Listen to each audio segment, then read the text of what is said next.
bem? Bem-vindas, bem-vindos, boa tarde, boa noite a todas e a todos. Está começando agora mais um webinário da Frente Cultural da Língua Portuguesa. E o tema do nosso encontro de hoje, da nossa conversa de hoje, é Festivais Literários na Economia da Cultura, com a participação de Ana Filomena Amaral, Afonso Borges, Filinto Elísio e eu, Wagner Merige, que vou coordenar, que vou mediar essa conversa. E para iniciar, então, a nossa conversa, eu vou apresentar os nossos convidados, começando pela nossa querida Ana Filomena, que é romancista, historiadora, tradutora, mestre em História Econômica e Social Contemporânea pela Faculdade de Letras da Universidade de Coimbra, autora de 13 obras, curadora do Festival Literário do Interior, o FLI, Palavras de Fogo. Depois, o meu conterrâneo Afonso Borges é gestor cultural, escritor e jornalista, criador e curador do Sempre um Papo e do FLI Araxá, Festival Literário de Araxá. Tem 6 livros publicados e é curador do portal Mundo Livro, onde reúne sua produção intelectual e profissional.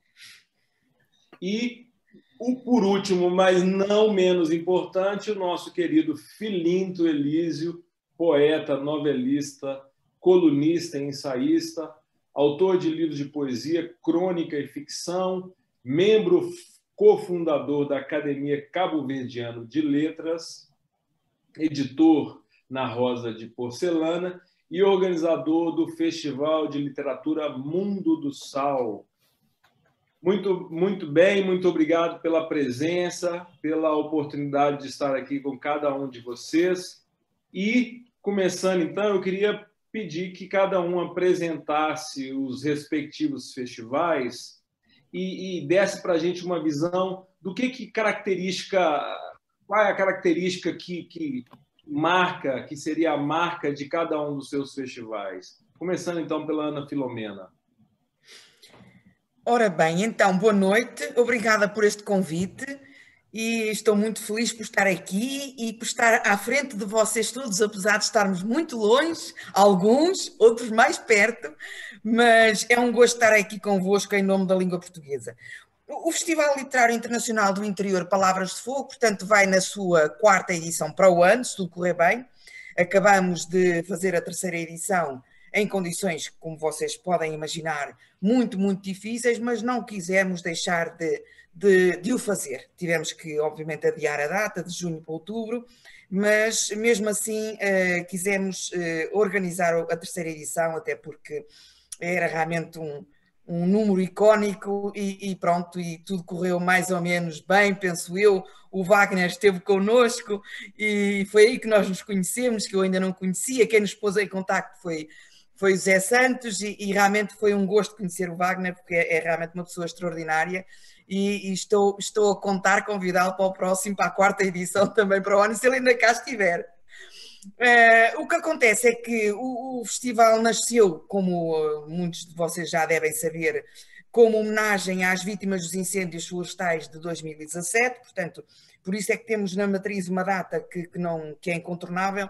Portanto, o nosso festival tem sempre que acontecer com o dia 17, ou no princípio, ou no meio, ou no fim, 17 de junho, porque foi o primeiro dia dos incêndios em Pedrógão Grande.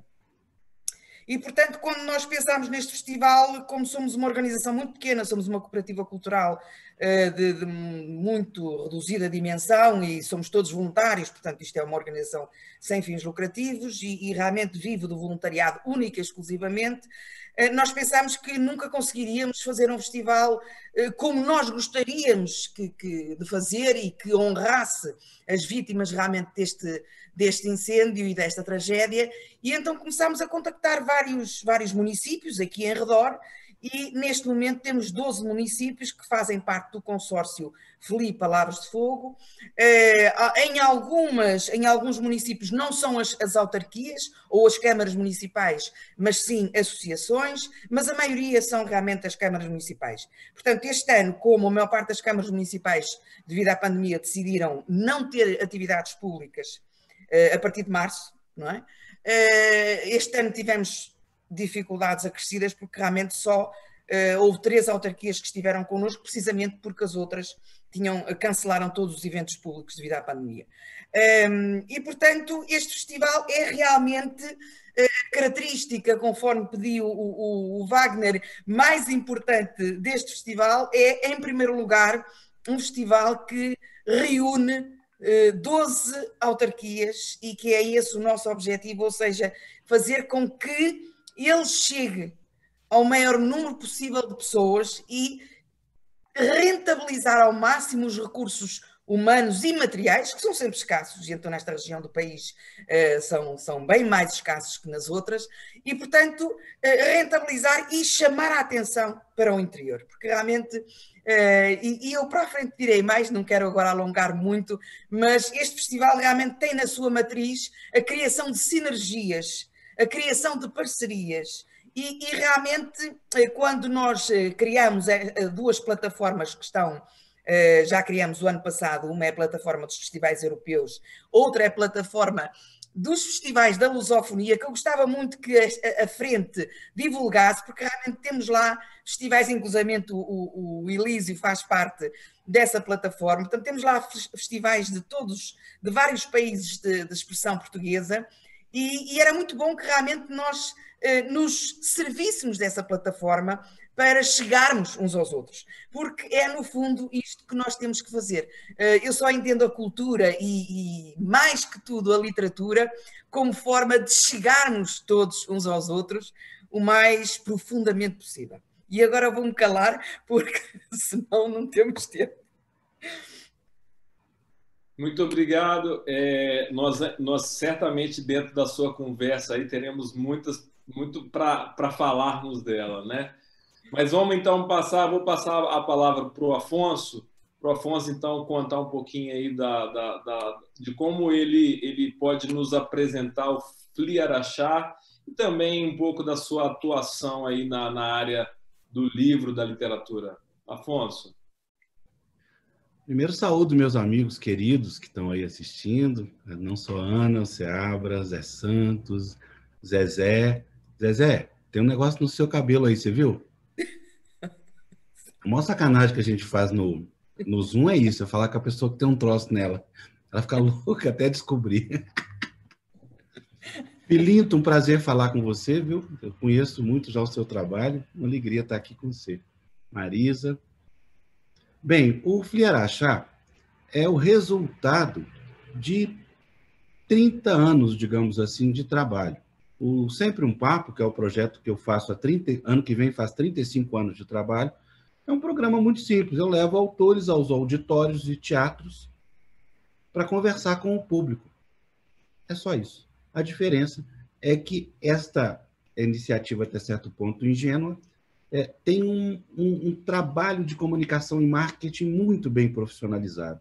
Então, a gente faz do autor e do lançamento do livro dele um evento de comunicação com convite, cartaz, volante, anúncio, assessoria de imprensa, a ponto de dignificá-lo, de tirá-lo da posição de autor que está fazendo o lançamento de livro num debate, numa livraria, para não. Um autor vem a Belo Horizonte para fazer tal evento, tem essa proporção, sua obra é importante e toda a imprensa fica sabendo. Isso começou há 34, 35 anos. Há 9 anos atrás, eu já estava lá em Araxá há 15, agora, e há 9 anos eu faço o FLI Araxá. Ano que vem a gente comemora 10 anos. Surgiu dessa oportunidade de uma cidade de 100 e poucos mil habitantes, plenamente capaz de entender a potência da literatura e da leitura, não por minha causa, porque faz parte da tradição da história da cidade, não inventei a roda, né? E surgiu o FLI Araxá de forma muito modesta, como uma espécie de decorrência. Mas já no primeiro, o homenageado já foi o Agualusa. Além deles, Ziraldo, Zuenir Ventura, Luiz Fernando Veríssimo e uma série de autores que, na verdade, são amigos. Então, a primeira edição já foi esta edição que teve a intenção de fazer a ponte com a literatura portuguesa e africana. E isso se tornou uma característica do Flier-Achá, não por acaso.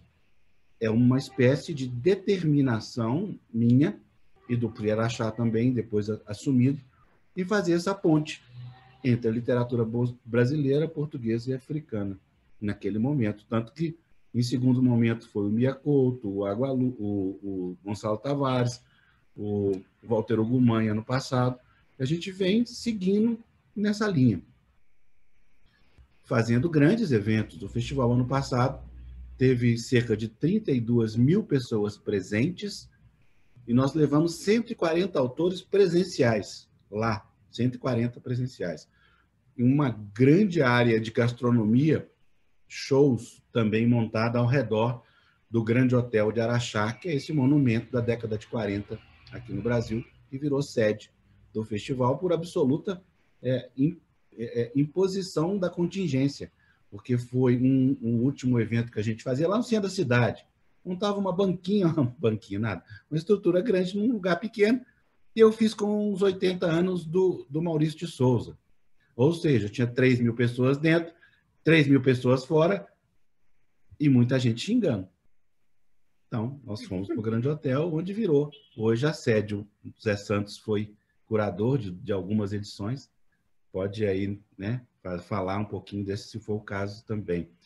Então, a edição desse ano, como a Ana Filomena também começou a falar, completamente atípica, que nos forçou não só uma alteração de data, de junho também agora para novembro, primeiro 28, final de outubro, começo de novembro, com uma série de mudanças estruturais, mas tendo como foco a integração e a sinergia entre as línguas.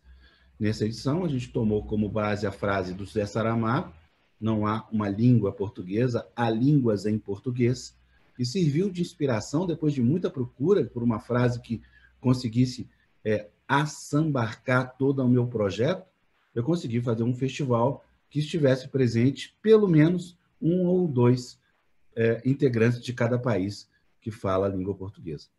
Foram cerca de 25 convidados, num festival que teve cerca de 100 convidados na tela e 24 horas no ar.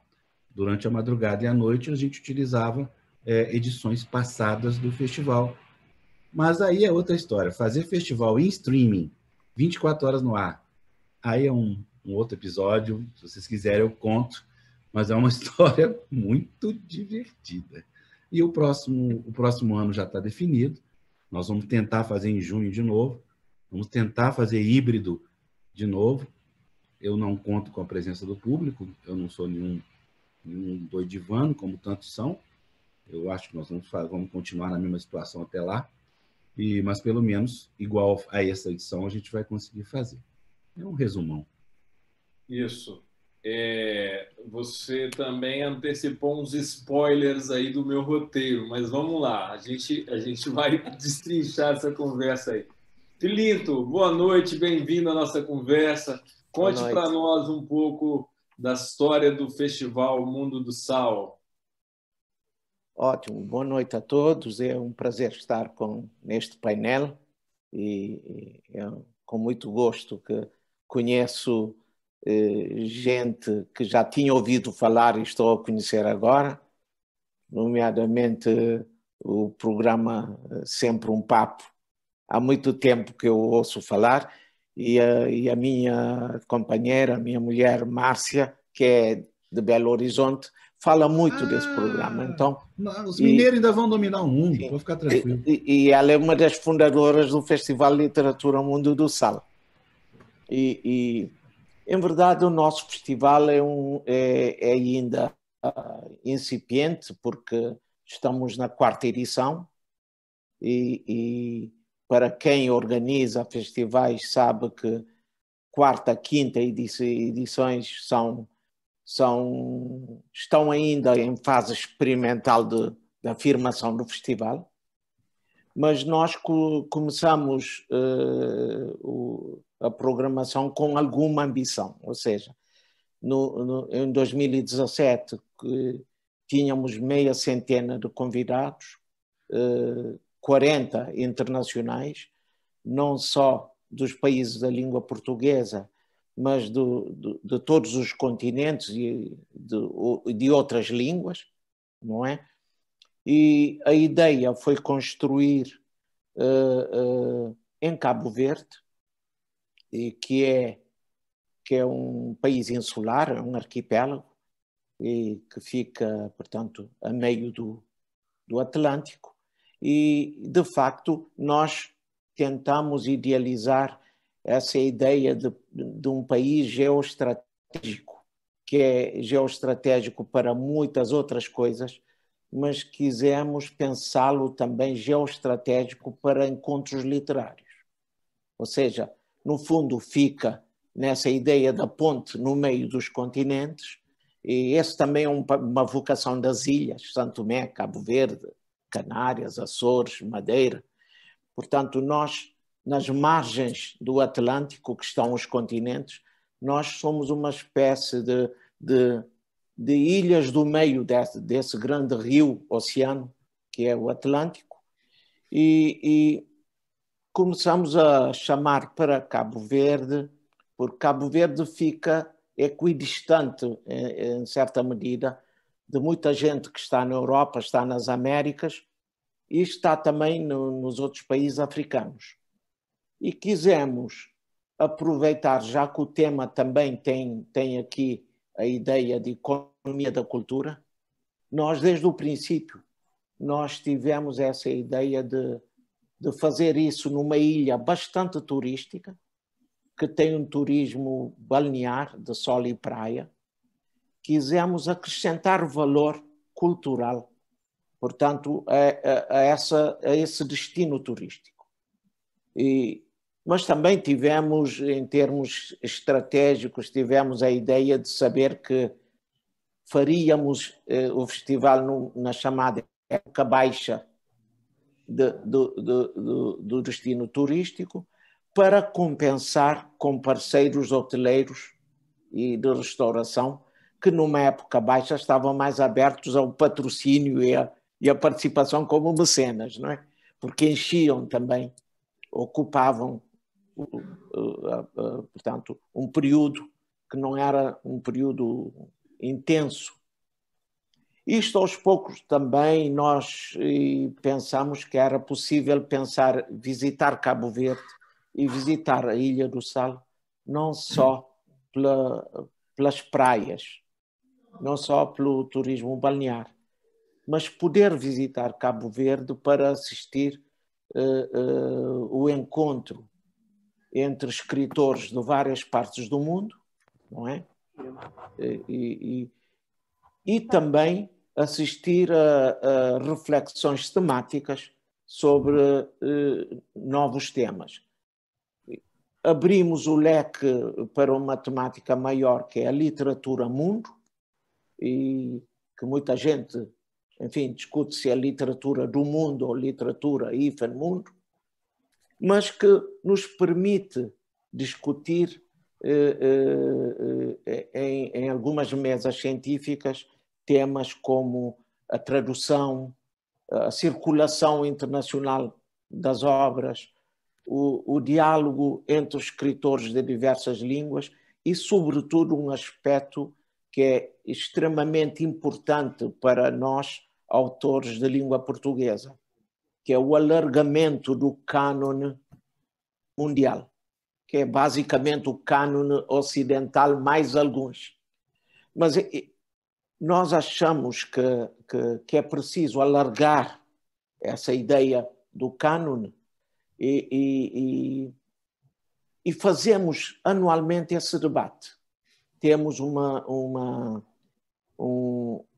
segmento científico.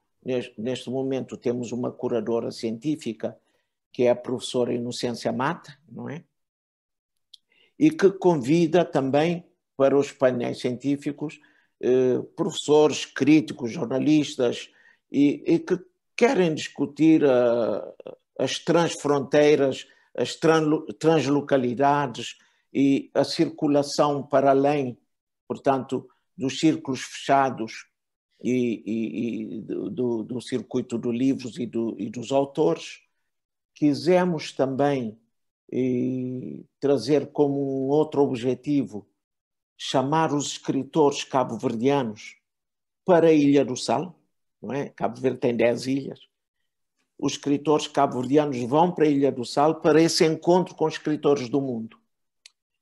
Assim como os outros escritores da língua portuguesa, e Brasil, e Angola, todos, e Portugal, e têm estado a fazer encontros muitas vezes inusitados e que vão criar outras relações e que vão produzir novos encontros, sociabilidades e novos projetos.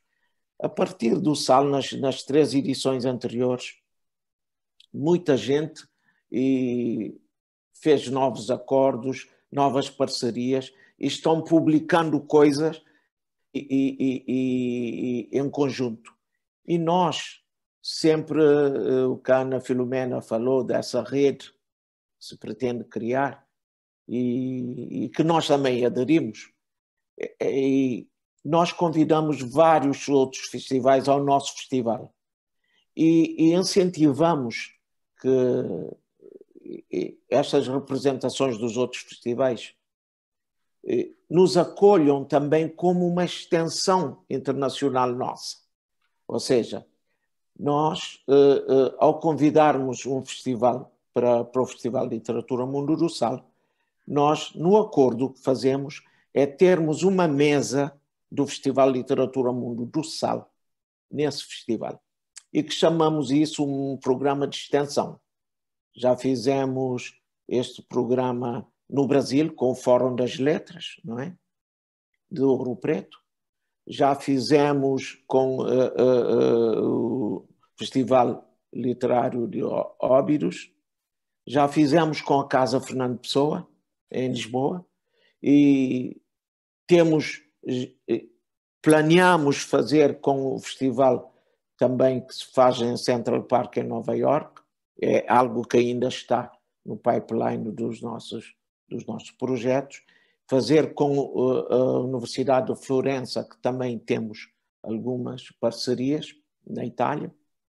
Portanto, a ideia é não só levar o mundo literário para Cabo Verde, mas também transportar essa proposta de fazê-lo em Cabo Verde, replicando em extensões em outros países. E para terminar essa primeira abordagem, eu digo que a montagem do festival, que foi criado por mim, pela Márcia Soto, que é mineira, e Zé Luís Peixoto, escritor e grande amigo, e a Patrícia, e nós vimos Cabo Verde como um país insular de várias ilhas, mas que é sobretudo também um país diaspórico, com uma grande imigração. Os cabo-verdianos estão em todo o lado, daí que fazer algo com uma identidade cabo-verdiana não é uma identidade só enraizada no país. Tem que ser uma identidade que sai um pouco de raiz, é um pouco rizomática, essa ideia rizomática, e percorre o seu mundo diaspórico, onde as grandes comunidades cabo-verdianas espalhadas pelo mundo. Portanto, obviamente que os 5 dias no Sal, em Cabo Verde, mas sempre fazemos, no mesmo ano, uma extensão de 2 dias num outro país. Basicamente, esta é a ideia. Temos uma componente ligada também ao diálogo com escolas em Cabo Verde, para criarmos, de facto, essa ideia de convívio literário.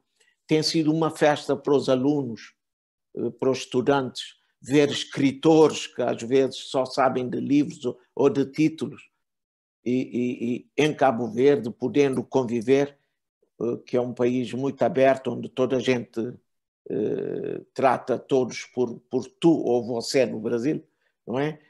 E há ali uma abertura muito, muito grande. Os cabo-verdianos são os africanos com uma mistura de culturas e de povos. Nós somos fruto disso. Então, eu acredito que qualquer pessoa se sinta também parte desse pequeno mundo de Cabo Verde, que é a metonímia de todo o mundo. É um país muito interessante para conhecer, e para os escritores nada como conhecer através desse festival. Obrigado. Obrigado, Filinto. Então, pegando um pouco na carona da fala dos três, eu gostava de perguntar para vocês o que um festival literário representa para a economia de uma cidade ou de um conjunto de cidades, e qual o impacto da atividade de vocês na economia desses locais onde vocês têm trabalhado. Quem quer começar? Filomena?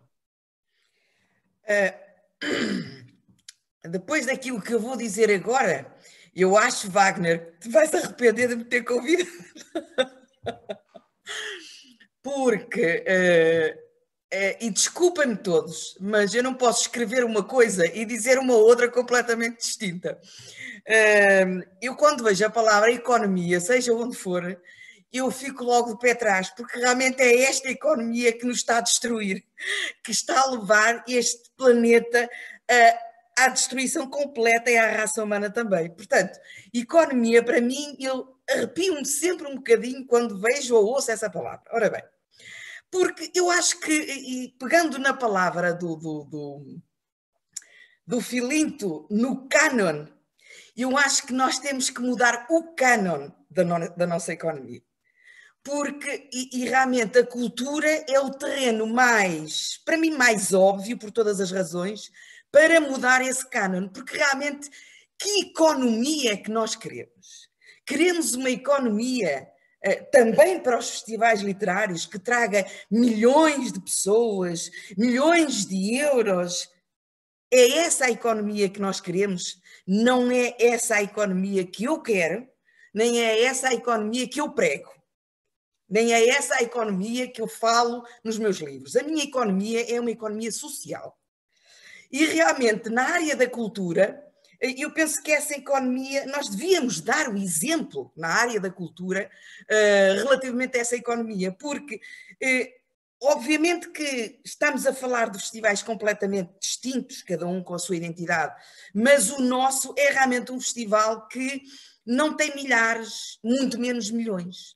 E, portanto, é um festival numa região subpovoada, portanto, com um déficit populacional muito forte, uma região empobrecida, e, portanto, eu, em vez da economia neste debate, eu gostaria mais de falar da democratização da literatura e dos escritores e de quem faz cultura ligada à língua. E, portanto, realmente é esse o nosso objetivo com este festival.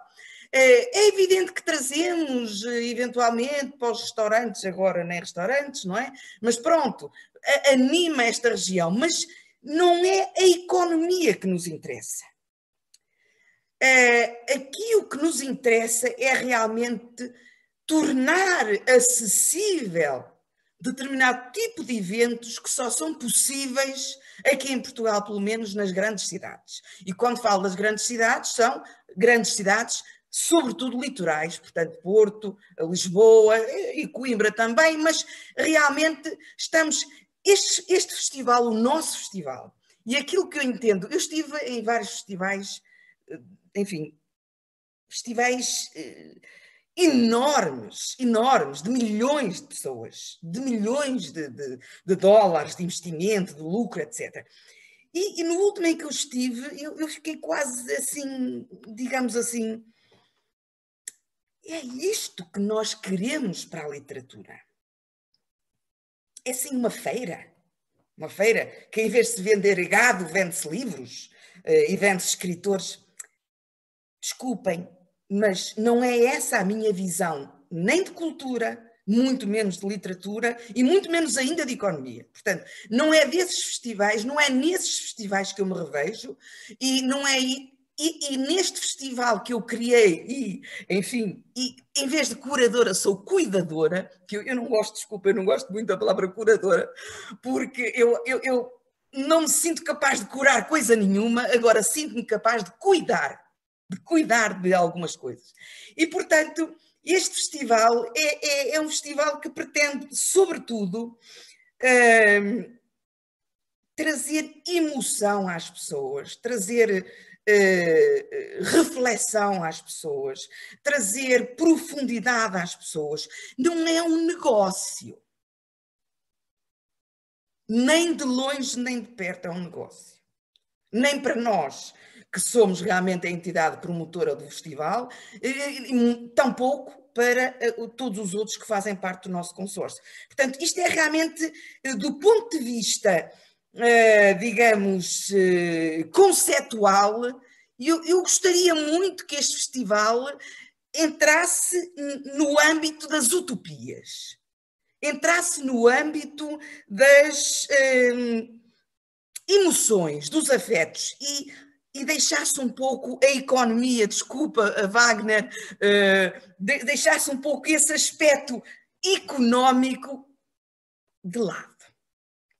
De lado, porque realmente a mim já me arrepia um pouco e pronto, arrepia-me porque eu sei, e agora ainda bem que temos aqui um amigo da África, porque, e era isso que eu estava a dizer no princípio, eu espero que realmente a África consiga não cometer os mesmos gravíssimos erros que a América e a Europa cometeu.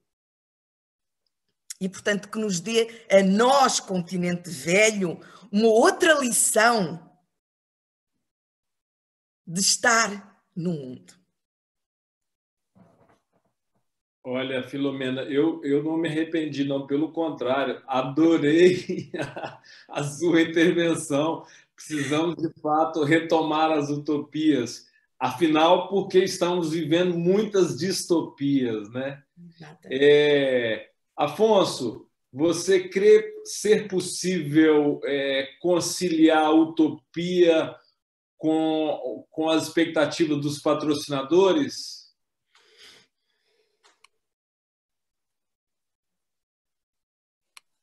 Não está a ouvir. Afonso? Bom, eu acho que não. Não, sem chance. O que a gente faz é o discurso da aproximação desta utopia que nos pertence e que é nossa e que a gente vê como o ideal de mundo, a perspectiva objetiva do patrocinador. Isso a gente tem que fazer. Eu trabalho com um patrocinador muito diferenciado dos outros, porque a CBMM, Companhia Brasileira de Metalurgia e Mineração, que é uma companhia de Araxá desde o começo, do meio do século passado, que explora o nióbio, tem uma visão muito própria de apoio à cultura, na qual o lucro e o investimento e o retorno na imagem e na marca não é direto, é indireto. Sendo indireto, é possível, sim, criar não uma utopia, mas uma entropia entre as vontades, os desejos e, principalmente, as éticas, os procedimentos éticos e os procedimentos de participação da comunidade. Então, o segredo do FLI Araxá foi mergulhá-lo na comunidade, mergulhá-lo nas escolas, mergulhá-lo nos escritores, mergulhar na forma do fazer cultural daquela cidade. O Zé está aí, ele sabe tanto que ele foi às escolas de Araxá conversar com os alunos. E lá, uma criança de 12 anos, de 10 anos, quando eu comecei o FLI Araxá, hoje tem 20, e é um senhor leitor. Um senhor leitor. Então, o que a gente tem que fazer, na minha opinião, até roubando um pouquinho do conceito da Ana Filomena com relação à utopia? É adaptar, é moldar, é usar a nossa experiência e inteligência emocional e tudo que a gente nos faz ser quem é, a nosso favor. Eu tive a sorte, tenho a sorte de ter CBMM, deixando literalmente que eu faça o que eu quiser. E aí sim, no decorrer dos anos, os temas foram, por exemplo, muito antes de se falar na questão das diferenças, um tema do Flieracher 5 anos atrás foi o amor, a utopia e as diferenças. Logo depois entrou todo esse conceito de trabalhar a importância das diferenças no Brasil. O Clóvis de Barros Filho e o Mário Sérgio Cortella, que foram aquela noite no evento, fizeram uma fala lindíssima associando a utopia da importância da leitura sobre a formação do ser humano, né? Então, assim, nesse aspecto, sim. Agora, vamos falar também objetivamente. Araxá fica na Serra da Canastra.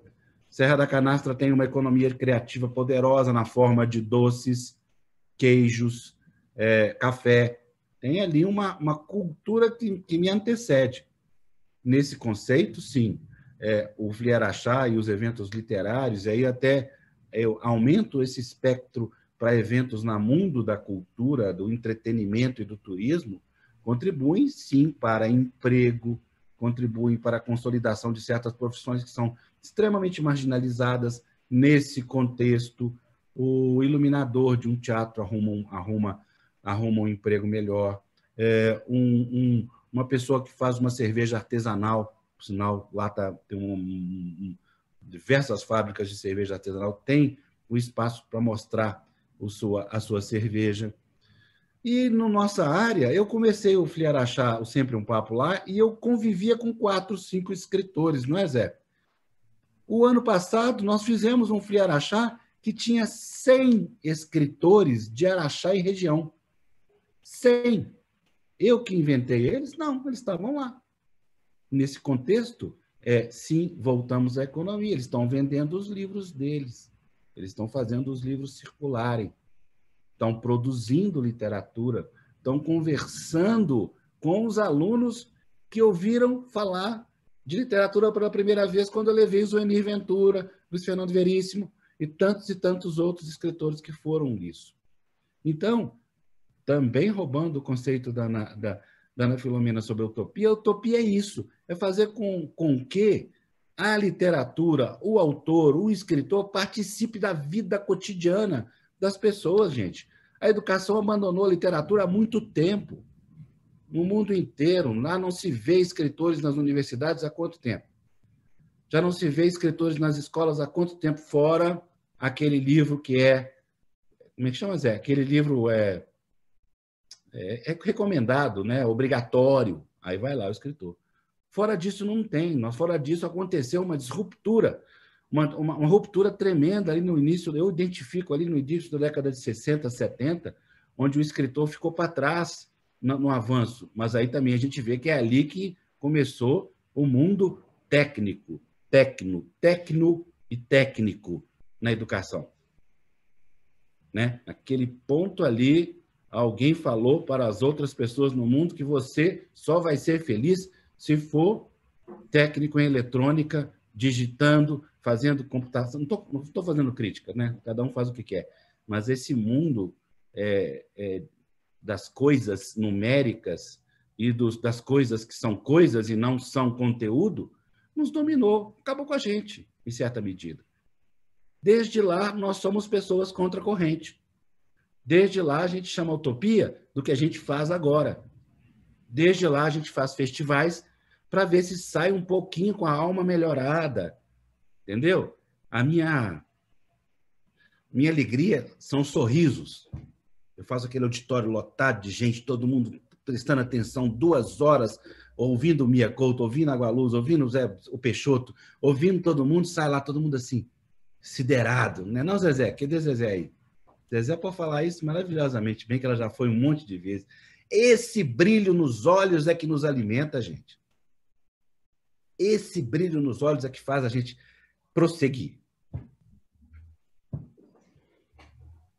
Muito bom. Filinto, como equilibrar os números os números que, vamos dizer assim, que são o valor, né, o custo de erguer um festival com as palavras. Como equilibrar números e palavras, já que estamos falando de economia e literatura, né? Sim, e de facto a Ana colocou a questão de uma forma muito, com uma espécie de dicotomia muito grande. Nós, nenhum festival deste tipo apesar das nossas diferenças, mas também há aqui muitas semelhanças. Todos esses nossos festivais só são possíveis com uma grande dose de utopia, sem dúvida. Entretanto, é preciso também equilibrar para que essa utopia não seja totalmente estrangulada ou dominada pela distopia. Nós temos que ter estratégias de ação para permitir, portanto, o fôlego, a utopia, se fluir.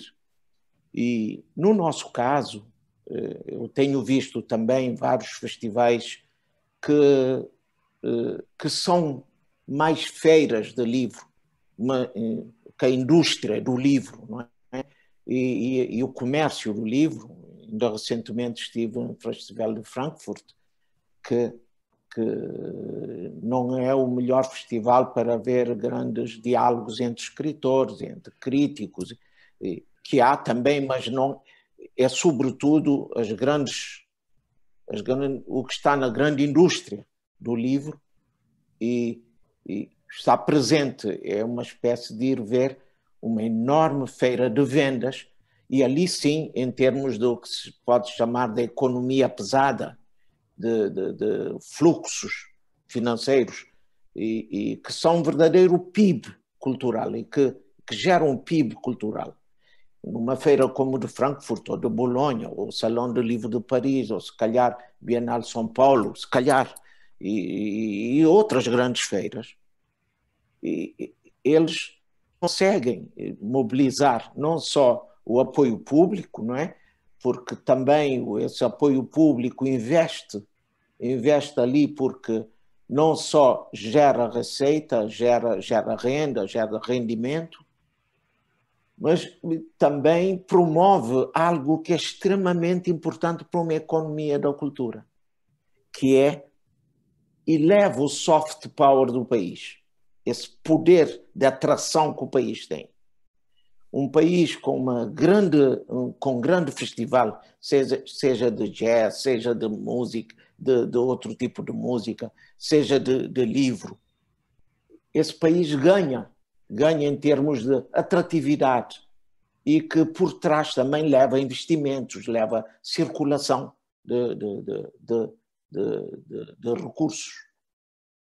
Mas no nosso caso, um pequeno festival inventado por 4 carolas utópicos, e era termos na Ilha do Sal, numa espécie de um deserto no meio do Atlântico, trazer para um encontro entre os estetas do livro. E nessa ideia não dos grandes vendedores de livro. É um festival onde não cabe um Dan Brown para estar. Mas gente que produz, de facto, literatura e que produz valor literário que precisa circular e precisa fazer-se conhecer e serem conhecidos. A gente quis montar isso em Cabo Verde. Como lidar isso em termos de sustentabilidade? Se calhar é a pergunta que me colocou. Nós fizemos uma grande engenharia, se essa palavra também tem algo de utópico, para além do material que a engenharia pressupõe, e que é os patrocinadores do festival, que primeiro é a Câmara, que é promotora também, a Câmara Municipal, e alguns hotéis do Sal e as companhias aéreas que levam e trazem, porque não é possível ir de outra forma. O primeiro compromisso era mostrar que nós tínhamos total liberdade temática, operativa do nosso festival. E isso temos que reconhecer que, como não envolve grandes interesses de investimento, o patrocinador não tem tanto interesse em estar e a querer fazer esse controle. E somos totalmente livres de operar a nossa maneira, a nossa montagem e permitir plena liberdade aos participantes. Liberdade de afirmação, liberdade de expressão, de diálogo no festival. E nós tentamos fazer o seguinte, dizer os vossos ganhos serão altamente indiretos, porque o Sal Cabo Verde tem uma atratividade turística própria, que é uma indústria, como qualquer indústria, que é o turismo, de prestação de serviço ao fluxo que vai dos visitantes, mas nós vamos introduzir outros fatores, os fatores imateriais, os fatores da afirmação cultural do país e das outras culturas que estão no momento lá, e isso, até certo ponto, é um ganho para esta comunidade empresarial que vive do turismo, porque acrescenta valor e diversifica valor ao destino. Agora, porque nós não vamos negociar num sentido de que o outro também não veja essa ideia do que é que também é bom para mim ser parceira do festival.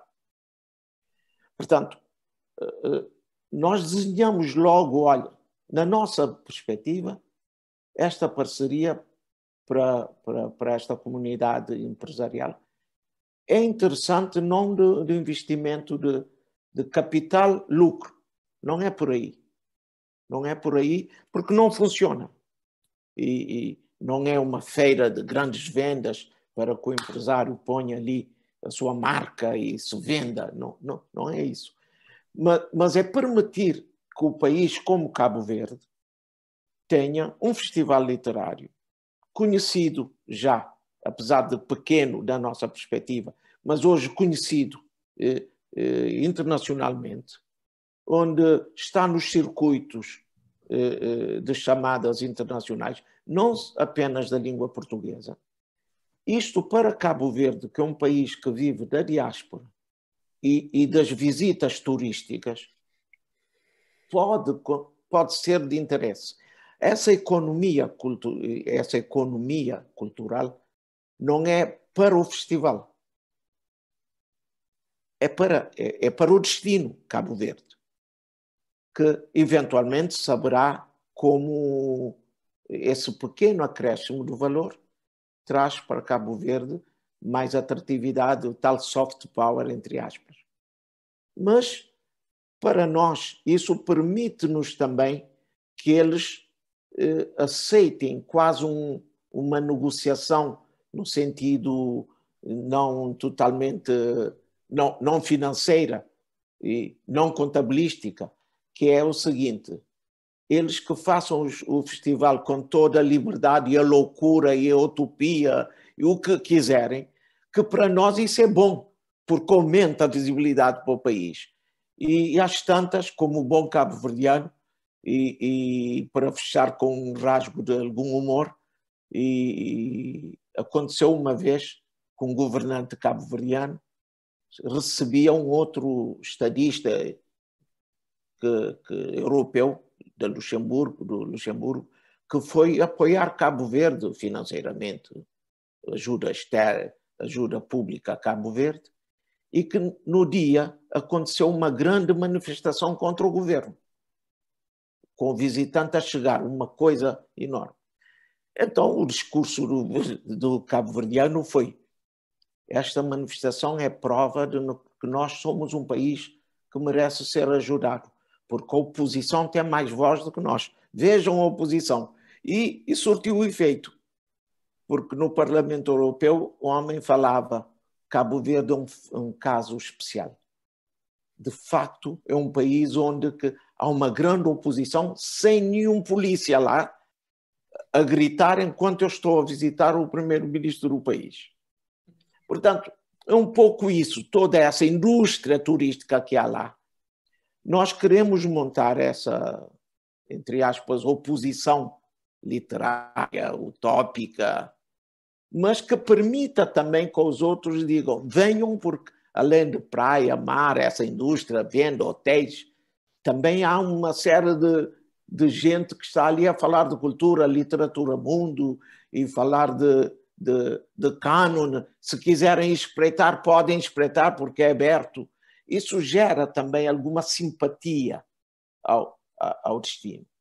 Portanto, nós temos sabido também julgar um pouco com isso, e sem perder a utopia, mas também ganhando a esperteza de lidar com o mundo que a gente tem. Tem sido, até certo ponto, a nossa forma de estar e criando um espaço de cultura.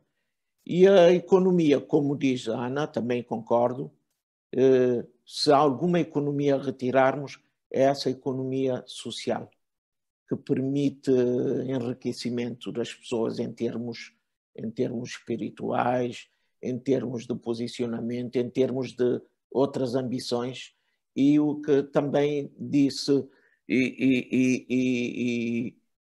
Afonso, e sabermos que toda essa gente, essa geração de estudantes que vai, são gerações de leitores consolidados que ainda em Cabo Verde não temos, mas que essa geração que está a assistir conosco Literatura Mundo, essa geração sim vai ser a primeira grande geração de leitor crítico. E para nós isso é atingir os objetivos. Obrigado. Muito bom. Obrigado por acreditarem no sonho e por trabalharem pela literatura. Nós agradecemos. Gostava de perguntar aí se a nossa malta presente gostava de fazer alguma pergunta para os participantes, se tem alguma questão a colocar ou a gente segue. José Santos, a Marisa.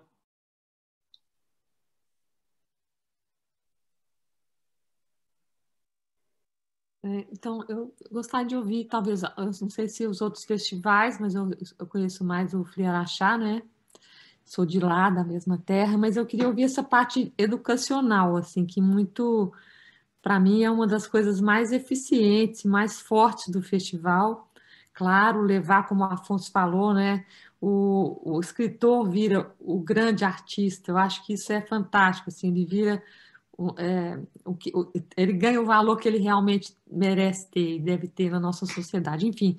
Mas eu gostava de ouvir sobre essa parte educacional, sei que é muito forte no Flieraxá, se os outros festivais também têm isso, essa coisa de ir para a escola, de chamar a escola, de envolver a escola, porque com certeza acho que a grande tarefa utópica é formar leitores, né? Filomena.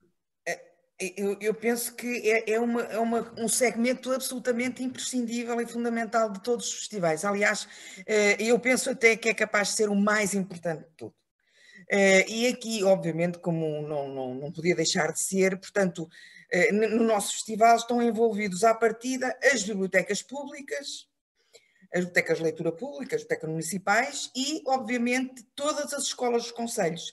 Este ano foi uma exceção porque realmente houve muitas limitações à entrada de pessoas fora da escola para dentro da escola por causa da pandemia. Mas mesmo assim conseguimos levar escritores a algumas escolas, mas é sempre é sem dúvida a nossa prioridade neste festival, é a programação com as escolas, sem dúvida nenhuma. Aliás, nós tivemos o ano passado 2 escritores residentes que estiveram um mês aqui, foi o mês de junho todo, e correram as escolas aqui dos 12 concelhos do consórcio. Este ano éramos para ter também, aliás, o Zé Santos e a Selma eram para vir cá ao nosso festival e estar cá durante o mês de junho todo, precisamente para fazer esse trabalho e irem a todas as escolas dos concelhos, mas infelizmente não pôde ser, porque esta pandemia realmente deu a volta a isto tudo. De qualquer forma, conseguimos que os escritores que cá vieram durante os dias do festival, alguns conseguissem ir às escolas, tivemos, mas foram casos realmente pontuais. Mas eu queria, a Zezé, é Zezé que se chama? Sim, pronto, a Zezé tem absoluta razão com isto. Portanto, o nosso objetivo realmente é formar uma geração de leitores. E para além disso, é também levar os livros. Vocês podem certamente não acreditar, mas houve pessoas que pela primeira vez folhearam um livro na primeira edição deste festival. Porque este festival tem a particularidade de não se centrar nas bibliotecas ou nos museus ou nos auditórios. Este festival vai ter com as pessoas. Os escritores vão às fábricas, vão às praias, vão à igreja, vão às romarias, vão ao sítio onde as pessoas estão. Porque as pessoas não vêm onde os livros estão. Tantas bibliotecas que nós temos e a maior parte delas está vazia. A maior parte delas não tem leitores. Porquê? Porque as pessoas não vão às bibliotecas. E, portanto, nós pensamos que este festival realmente teria que partir de uma matriz diferente, ou seja, se as pessoas não vêm aqui, vamos então nós às pessoas. E realmente é isso que nós temos feito. Portanto, com este festival é isso que nós temos feito. E, obviamente, ir às escolas é uma prioridade absoluta, porque, para além de formar, o que nós pretendemos é formar públicos para a cultura, porque realmente as pessoas aqui não estão habituadas a ir a um teatro, a ir ao cinema, a ir a uma exposição. Não há. Portanto, estamos a falar numa zona interior, profundamente rural, e que, portanto, há uma necessidade de criar públicos para irem assistir a esses eventos. E realmente, pela primeira vez, essas coisas estão a acontecer com alguma regularidade. E as pessoas já perguntam quando é que é o próximo festival literário. Porque começa a haver, pronto, já será o 4º ano, começa a haver uma certa regularidade e alguma expectativa das pessoas, não é? Mas o que nós não queremos é fazer deste festival um festival para elites, porque os letrados e os leitores, pronto, esses estão conquistados. Nós queremos é trazer para a leitura aqueles que ainda não estão conquistados por ela. Portanto, e é aí que nós temos que levar onde eles estão, porque eles não vêm ter connosco.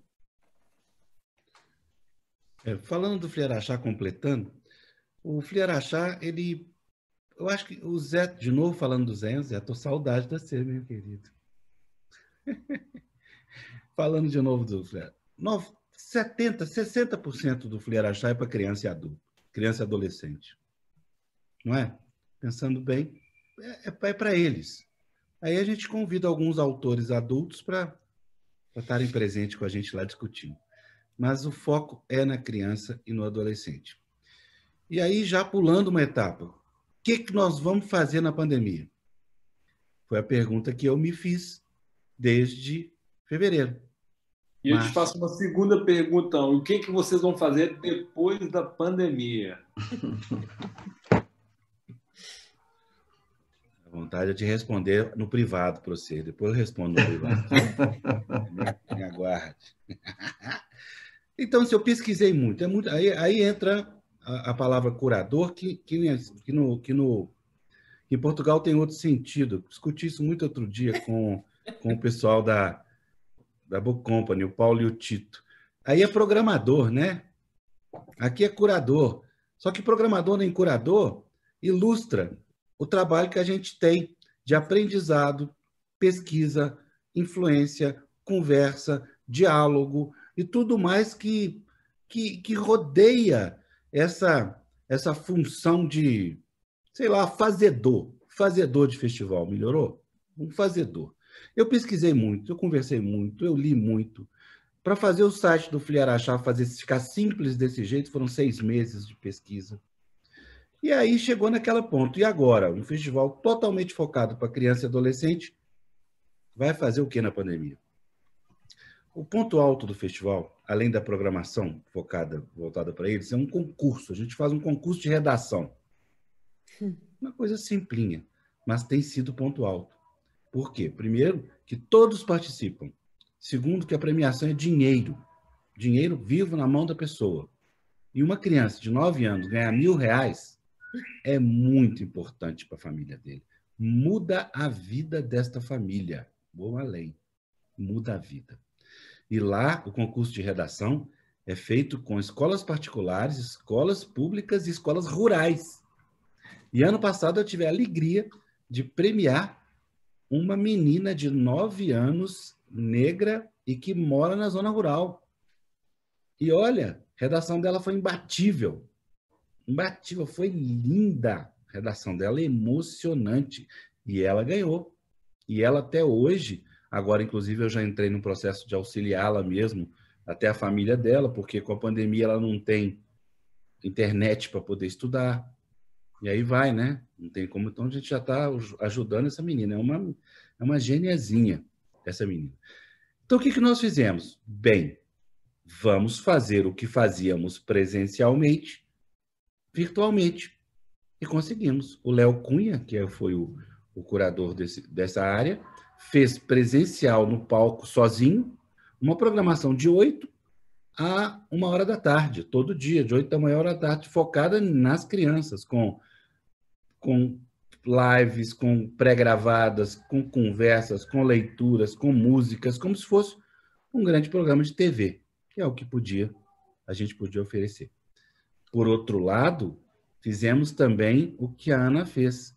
Nós fizemos 17 palestras nas escolas via Zoom.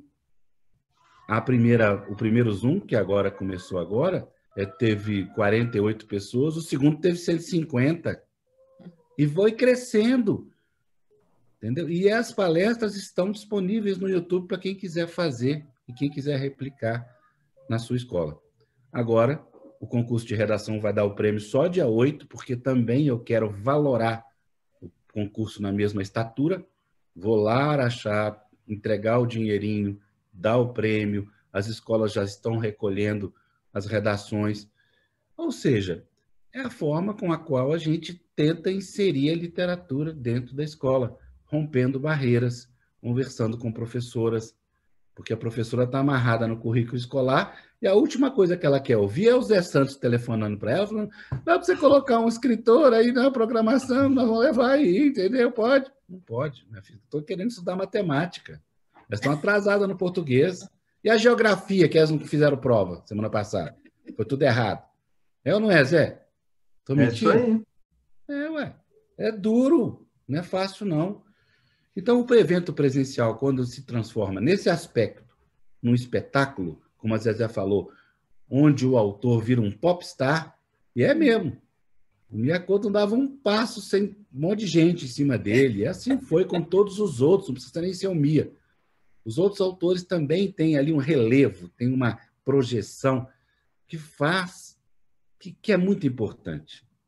Para menino de 10, 15, 20 anos, ver um autor tendo o relevo de um cantor de rock, muda a vida. O cara olha, falou: opa, ali tem aqui a Otis, como diz Carlos Drummond de Andrade. Ali tem alguma coisa que pode me interessar. Ali tem um espectro de uma projeção social ou mesmo de negócio que pode me interessar. E interessou. Entendeu? E é esse o nosso caminho com relação à escola. Lutar contra as diretrizes do currículo escolar, que, lamentavelmente, exclui permanentemente da literatura. Obrigado, Afonso. Filinto, você quer comentar sobre essa questão? E, sim, nós, como eu tinha dito, nós temos uma componente ligada às escolas. E não vou repetir o que já foi dito, que nós também fazemos isso e temos ligação com escolas na Ilha do Sal. E recentemente tivemos um grato retorno em saber que a maior escola do país, que é no Sal, portanto, os alunos e os professores resolveram fazer Festival de Literatura Mundo da escola. E para já eles têm feito também redações sobre os escritores que aparecem nos nossos festivais. E tem um dia onde vão lá apresentar, portanto, os trabalhos. E enchem também a sala. E, como se disse aqui, para essas crianças e adolescentes, estar num ambiente onde o escritor é valorizado e retira essa ideia de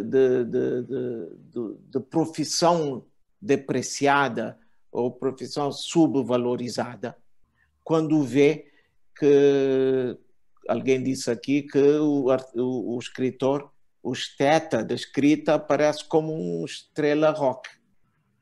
E com toda a gente, televisão atrás, gente falando, batendo palmas, quase tapete vermelho, quando vê esses escritores e pode conviver com elas. Isso tem gerado não só o gosto pela leitura, é uma escola que hoje tem um gosto pela leitura. Nós muitas vezes também encorajamos os participantes a irem fazer oficinas com a escola, oficinas de leitura, também doar livros quem queira, portanto, doar livros para a escola. E recentemente, com a Itália, por causa dessa dinâmica da escola, uma grande doação de livros para Cabo Verde, pediram-nos, se calhar por sermos um festival e sermos editora, para indicarmos onde deveríamos encaminhar essa doação de livros, uma significativa doação de livros, foi indicado essa escola. Portanto, essa proximidade, essa relação já quase simbiótica entre as escolas e o festival vai permitir, e repito o que tinha terminado outra vez, vai permitir que lá no fundo estejamos a conseguir um objetivo, obviamente a prazo, de ter a primeira grande geração saída da escola enquanto geração de leitura. Porque as nossas escolas, e deve ser assim também em Portugal e no Brasil e nos outros países, as nossas escolas formam profissionais com déficit de leitura e muito déficit de leitura crítica. É gente que sabe ler instrumentalmente, mas não sabe ler nem para fruição cultural e artística e outra, e muito menos para uma leitura que é translivro, que é uma leitura do mundo, que aprende a ter um pensamento crítico, porque já leu o mundo através dos livros e através desses escritores. E, obviamente que, relativizando um pouco o nosso papel e o nosso tamanho, e sabemos que é plantar pequenas sementes e que isoladas muitas vezes. E eu acredito que, assim, completamente utópico, que é possível que uma semente em Cabo Verde, 100 sementes no Brasil, se calhar 20 em Portugal e 5 em Angola, outros em Moçambique, se conseguirmos essa ideia de federarmos-nos, de estarmos, de facto, numa rede de complementaridade e de trocas, e poderemos, de facto, ganhar uma escala e fazer uma diferença mais alargada.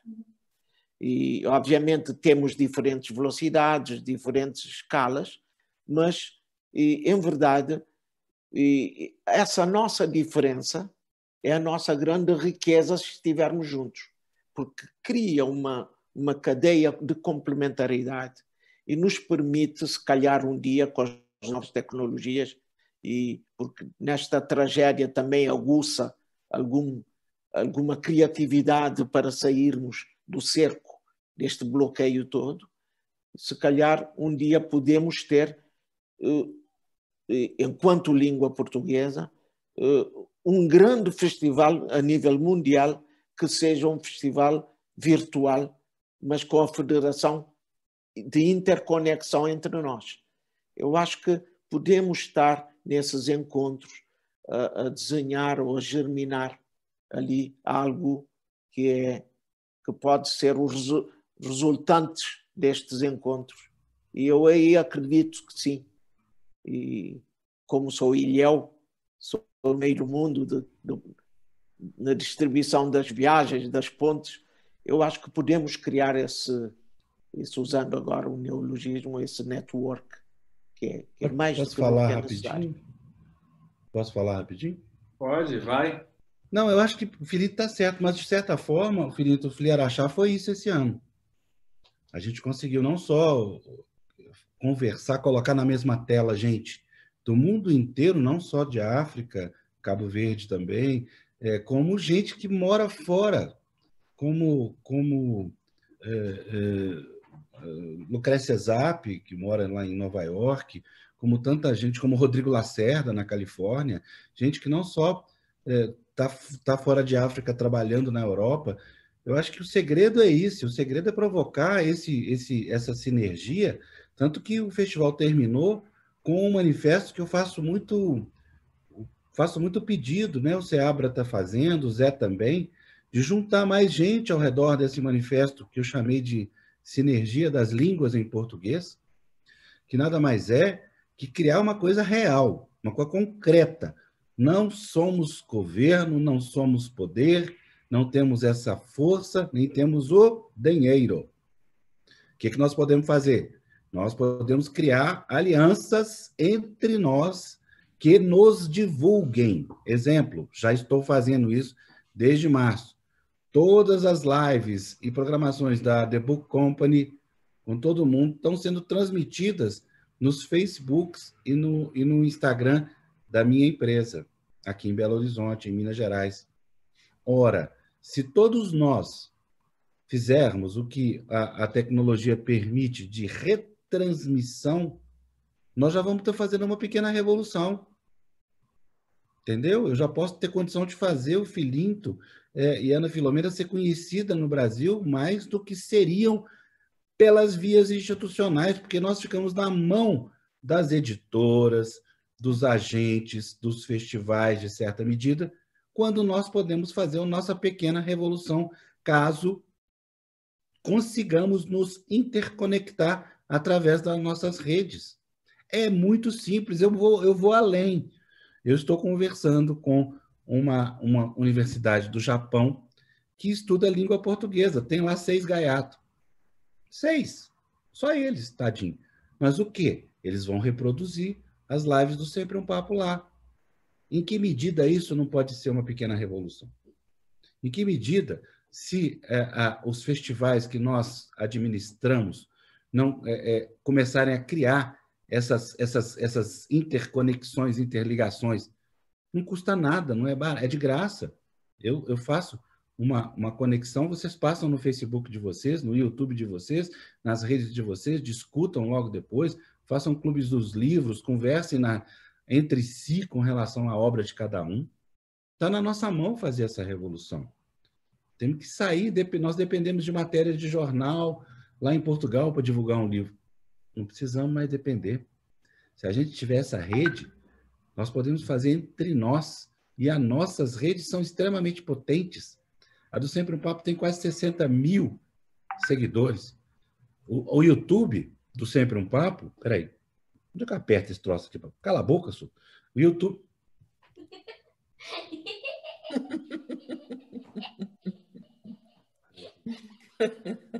Tá vendo, né? Estava demorando.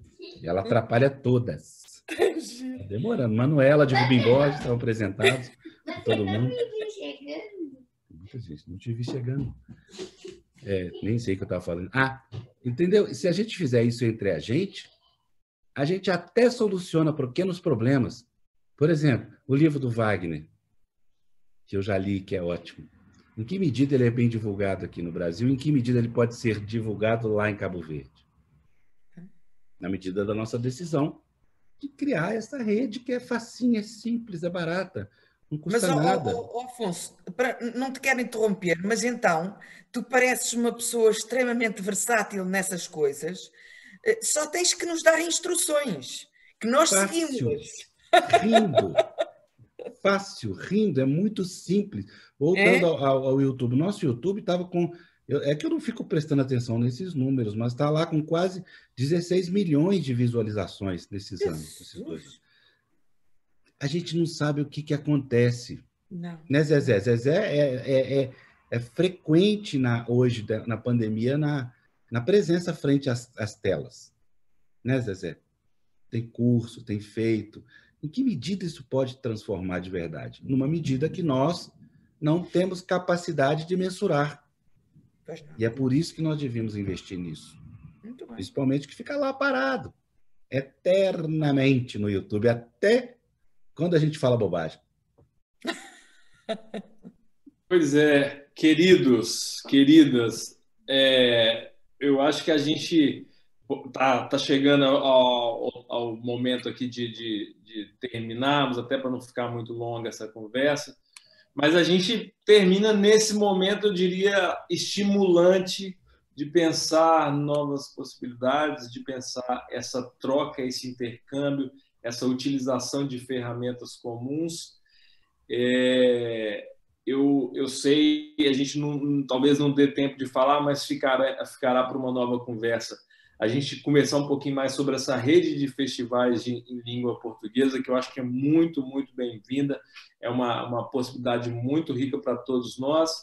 Então, eu quero aproveitar a oportunidade, agradecer a todos e a cada um e a cada uma de vocês por essa noite, por essa troca, pedir vocês as palavras finais de encerramento aí, e antes de finalizar, depois eu vou falar do próximo webinário da Frente Cultural da Língua Portuguesa. Mas agradeço e peço as palavras de encerramento de vocês, por favor, começando pela Ana Filomena, então.